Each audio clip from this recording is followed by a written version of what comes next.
Hi guys, I'm Sonal and welcome to my channel. Today I'm going to share the recipe of a Christmas cake with you. I hope this comes out in time for you guys to have the time to actually marinate it and all of that. This was a challenging recipe because as you know, the Christmas cake has a lot of dry fruits and nuts in it. So nuts are good on keto, but dry fruits are a challenge, and I have tried to work around that by using some goji berries and a little bit of raisins, but you can leave even those things out. The recipe worked out really well, and each serving, if you make 14 servings, is only 4 net carbs. And when you're celebrating Christmas, a little bit here and there does not hurt. You can even add a little more raisins if you want, because let's face it, not everybody is able to keep up with keto during festivals.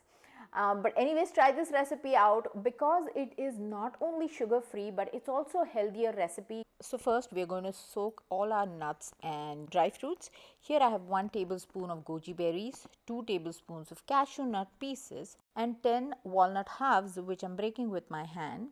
1 tablespoon of melon seeds, you can add more. 1 teaspoon of black raisins, and I am chopping them into smaller pieces or 2 pieces. 1 tablespoon of hazelnuts and 3 strawberries, which again we are chopping into smaller pieces because we just want that red color to come through. Then we also have about 6 to 7 mulberries, and I am chopping those into 2 each. And we're going to soak all of this in some brandy. Now I have brandy, this is a Mansion House Indian brandy, and I'm using 4 tablespoons of it, just enough to soak all the nuts. I'm going to set that aside and get our dry mixture out. So this is 1 cup of coconut flour and 3 tablespoons of flaxseed flour, which I have ground in a coffee grinder. Soon I'm going to share a recipe using almond flour. This is for those who are allergic to nuts. 1 teaspoon of baking soda and 1 teaspoon of baking powder. I'm also trying to get some orange zest, which isn't happening. You can also put some lemon zest, anything that gives it that Christmassy flavor.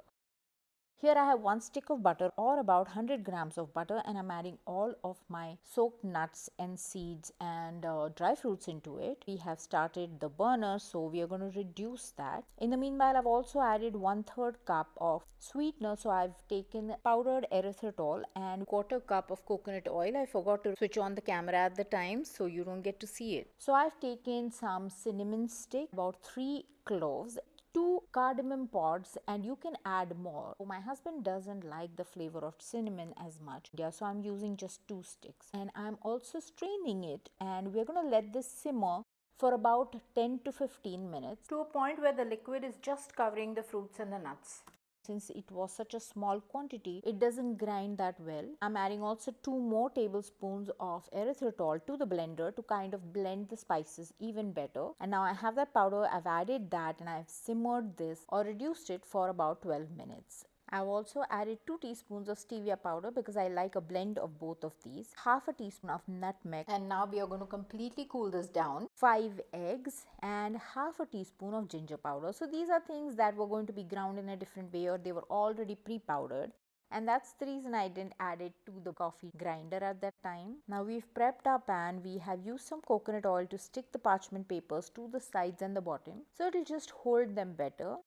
And I'm going to set that aside and bring our dry mixture here. Now to this I've added the wet mixture, and I'm holding back in the beginning to get an idea of how much I need, but I'm still trying to put in all the nuts. As I mix it, I realize that I need all of the wet mixture, so I'm adding the rest of it too, because sometimes your eggs are a little larger or a little smaller. So these are medium sized eggs. I wanted to get an idea before I add the whole thing. And your mixture will look curdled because that's how it's supposed to look. My cake batters will always look like that because you will need more of the baking powder and the baking soda compared to the one that you make with regular flour. These flours are heavier and thicker. You want to bake this cake at 160 degrees centigrade or 320 degrees Fahrenheit for about 1 hour. You also want to keep a pan of water in the oven so that it bakes in a moist environment. You can insert a toothpick and see if it is clean, then you can take your cake out. Let me also give you a disclaimer that my cake turned out a little more cooked than it should have been. I do face some challenges with my oven, and I am adamant about not changing it. And if I don't set an alarm for that, this is what happens a lot of times. I wanted to put it on broil for about 5 minutes to get that lovely color on top, which my oven doesn't give sometimes.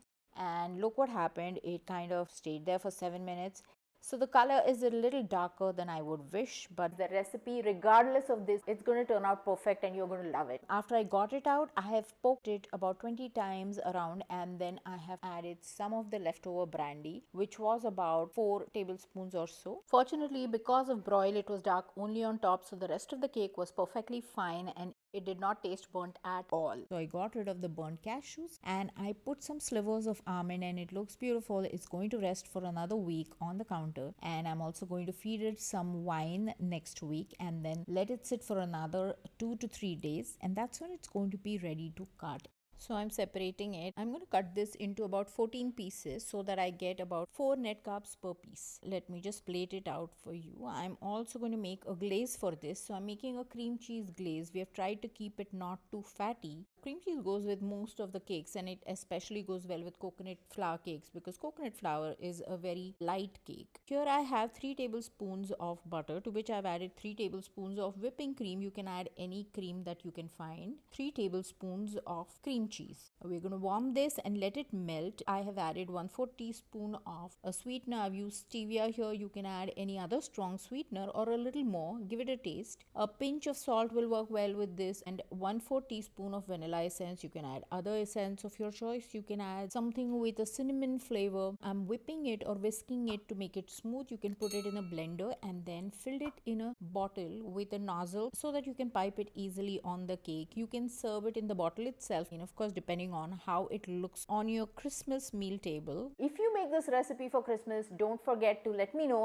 Also share your pictures on my Instagram and my other social media handles. All of that information is in the description down below. Also ingredients and gadgets that I use in my kitchen, all of that information is on my website, and the link to that is in the description. Check that out, and thanks for watching. Bye.